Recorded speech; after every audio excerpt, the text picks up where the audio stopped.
Madapa ang 5 days old daw. Ano nangyayari sa'yo?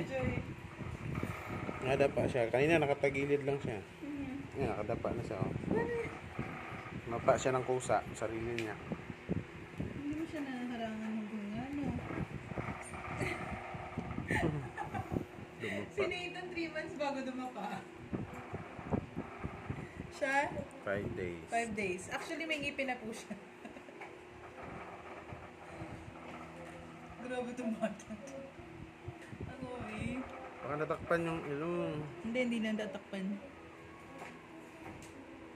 Mas ako kayo may ano yung kamay niya, kinalong niya yung kamay niya sa ulo niya. May nakita ko pa yung ilong niya dito. Ano siya? Ang batang ko. Uy, paka-advance.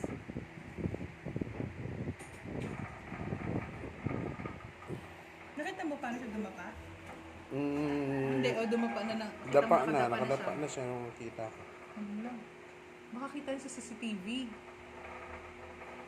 Tingnan natin paano siya dumapa.